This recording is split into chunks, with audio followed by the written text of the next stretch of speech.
Okay, we just did numbers. Now let's move on to some basic if statements. Something everybody should know. This is very much a fluid situation. By that I mean this is an idea I had and I put to use in this particular fashion, and as we move along, things are going to change. And that's that. So don't expect everything to stay the same every week. I'm hoping it'll get smoother and smoother and smoother as the week moves on. However, I could be wrong. I could just be more clumsy, more clumsy, more clumsy. Don't know. Don't know what to say.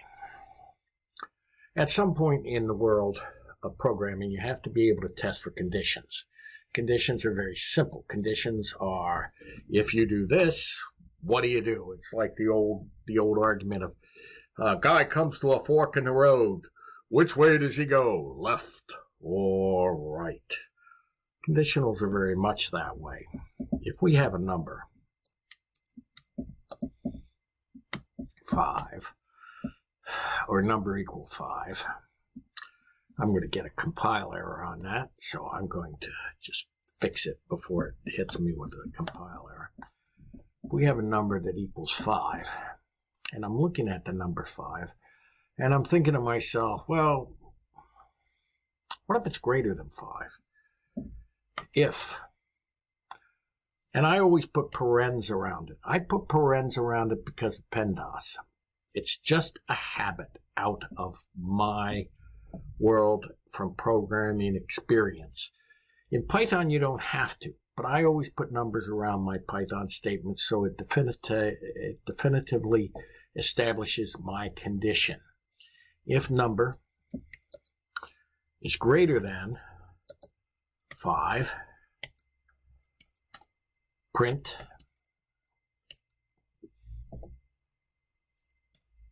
greater than 5.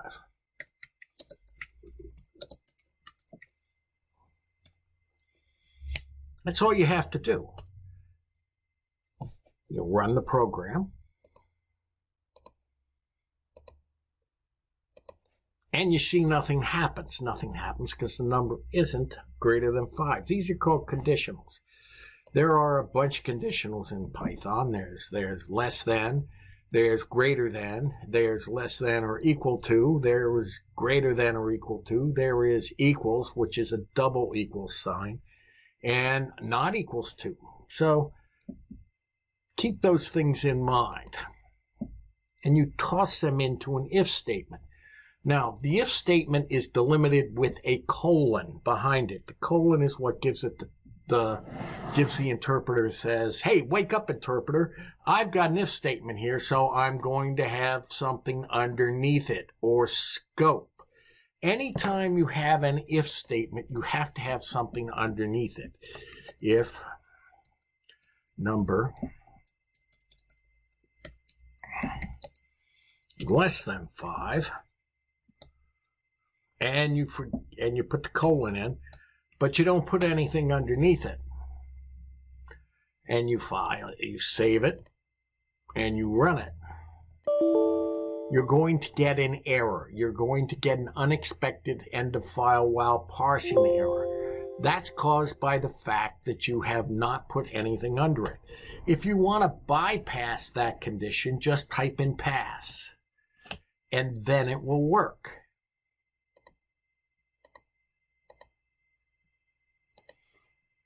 Notice the error is gone. So keep those things in mind.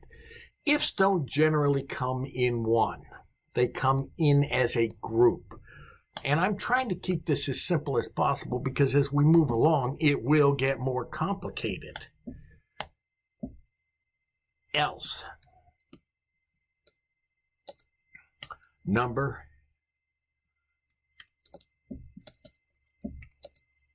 equal 5. Print. You hit the number.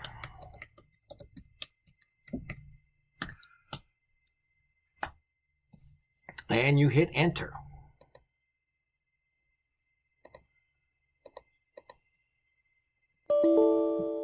Aha!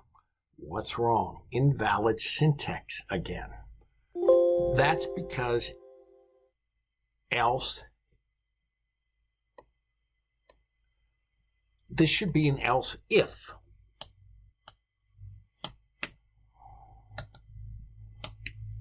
Else if. Because I've gone from one condition to another. Else condition is here. It's the way it jumps through the conditionals. You hit the number. Years ago, in machine language programming, these used to be called jump trees, and they would go for miles and miles and miles. They were really quite complicated structures. It's really nice to have else if number not equal to 75. Print. That ain't.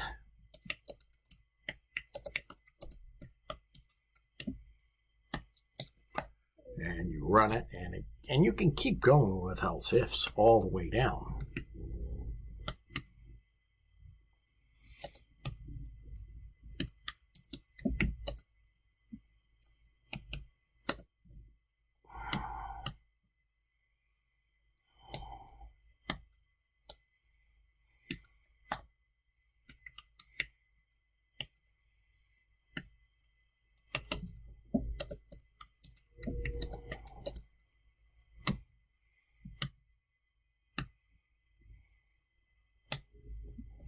Now, I always end my else ifs with an else.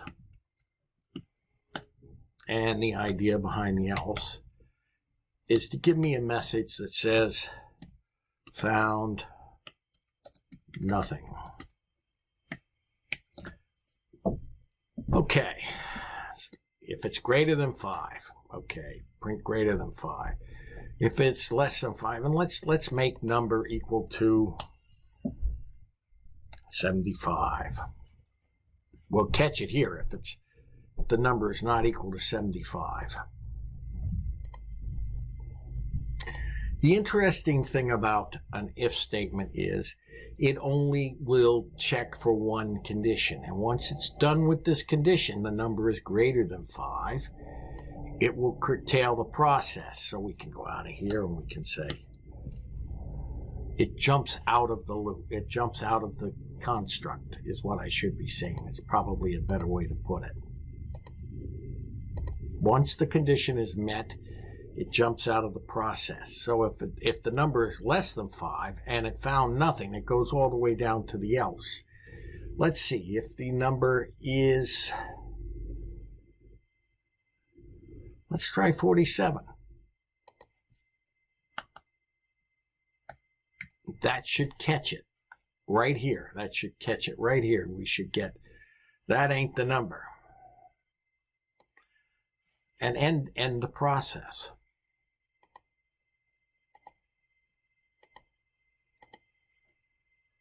That ain't the number. Because it ended because it wasn't 75.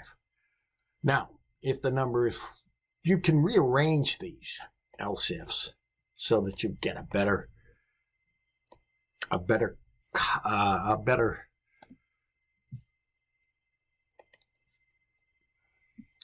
set of results. It's not going to hurt anything just by rearranging them.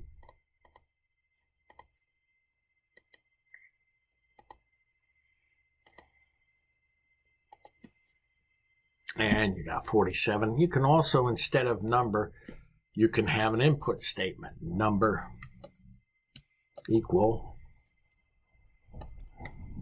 integer input. Enter the number.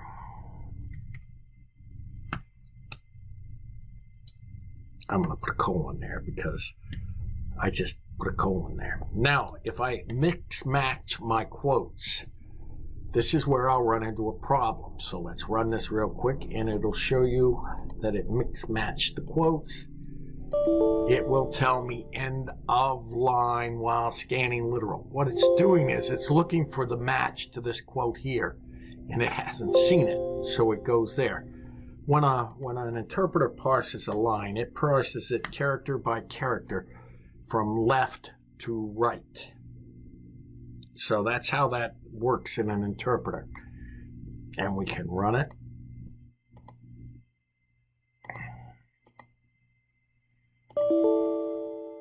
Invalid syntax. What's wrong with you? Oh, I forgot a paren. When you have an invalid syntax like that right after an input statement or something like that, that usually means you left out a paren.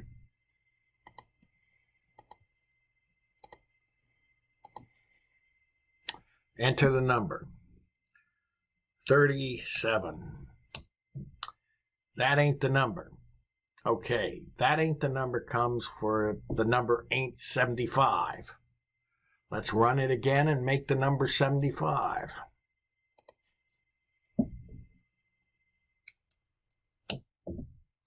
Found nothing. Aha.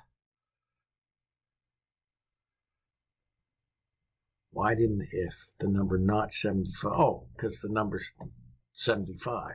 So that dropped it all the way down. You have to practice with these a little bit in order to get proficient at them. But basically, that's the idea of the if statement. It allows you to make a decision and move on. You can also tag it with a finally statement. And I could have changed this else to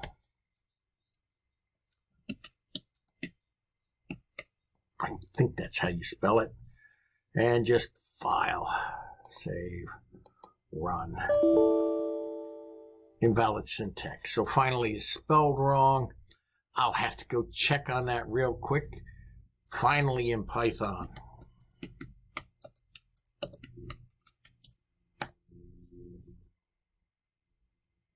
F-I-N-A-L-L-Y.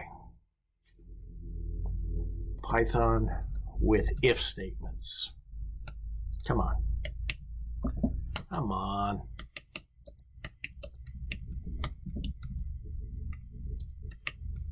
Believe it or not, I do a lot of programming this way. Finally is equivalent to else if. So you put that in and else if, and then you finally do a cleanup. I wouldn't do a cleanup, but I would go back and look at it and say finally. Well, I don't know what's wrong with that.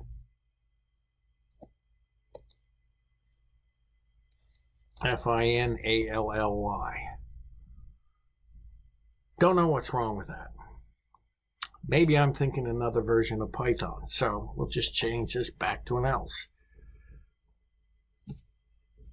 There is no shame in getting your versions confused as you wander through. You will discover that tends to be an issue with all languages. I used to be able to do this, therefore I should now be able to do it. That's not necessarily so as versions change. So you have to keep that in mind too when learning a language. So let's get out of here. Let's close it. And let's stop this video and we'll start next with oddball.